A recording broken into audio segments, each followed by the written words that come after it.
Kahit na mayaman at socialite si Small Laude ay minahal siya ng tao dahil sa kanyang pagiging jolly, masayahin at totoong tao.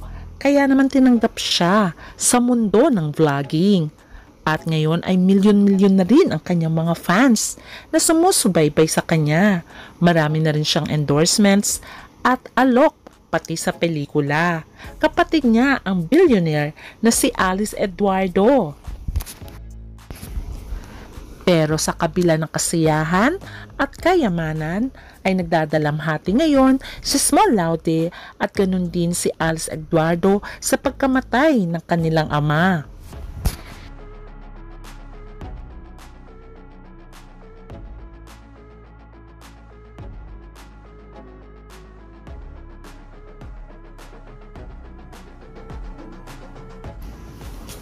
Si Small Laude ay galing na sa may kayang pamilya.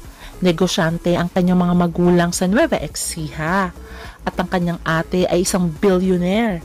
Siya ay nakapag-asawa din ng isang negosyanteng half Filipino, half Chinese, kung saan sila ang may-ari ng White Rabbit at mga iba pang candies na sikat sa Pilipinas.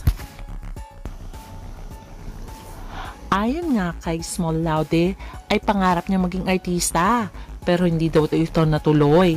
Kaya naman sa mundo ng vlogging ay pinasok niya dahil ito ang nagpapaligaya sa kanya. Kaya naman tinanggap siya bilang social media influencer. Pero sa gitna ng kasiyahan at kanyang pagiging jolly ay dumaan din siya sa pagsubok.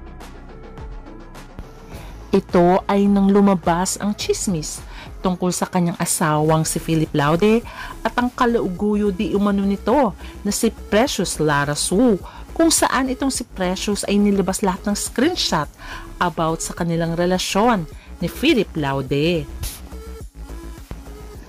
Sa kasagsagan ng kontrobersya ay patuloy pa rin si Small Laude sa pagpapasaya sa mga tao at parang hindi niya iniinda ang mga chismis sa kanya at ang kanyang asawa na may kaluguyo ito.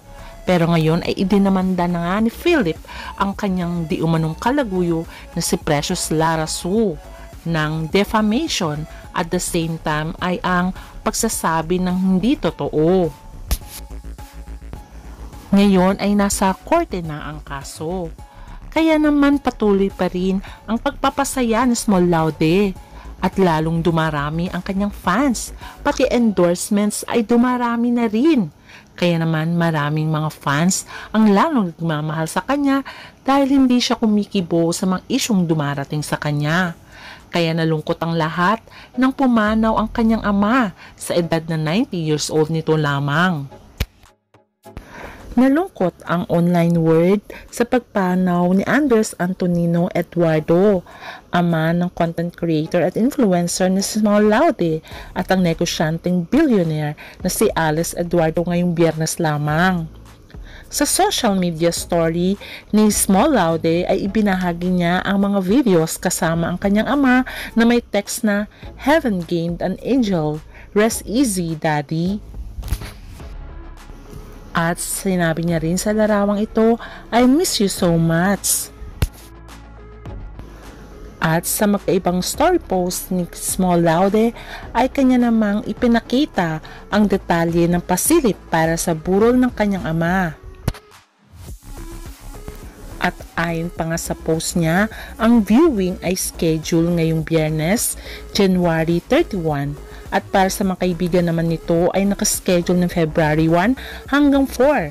At sa mga sumusunod na oras, 2 p.m. hanggang 10 p.m. ay gaganapin naman sa Santuario de San Antonio Paris, Forbes Park, Makati City. Ayon pa sa pamilya, magkakaroon rin ng misa araw-araw sa ganap na alas 6 ng gabi hanggang 7 p.m. habang gaganapin naman ang funeral mass sa Pebrero 5 sa ganap ng alas 9 ng umaga. Ang libing ng labi ng ama ni Small Laude at Alice Eduardo ay gagawin sa Heritage Memorial Park sa Taguig City.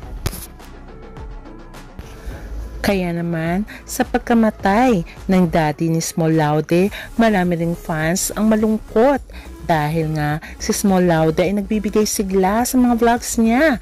Ang makulit at paiba-ibang niyang mood ng kanyang ama sa tuwing nahagip ito ng kamera ay kinatutuwaan talaga ni Small Laude.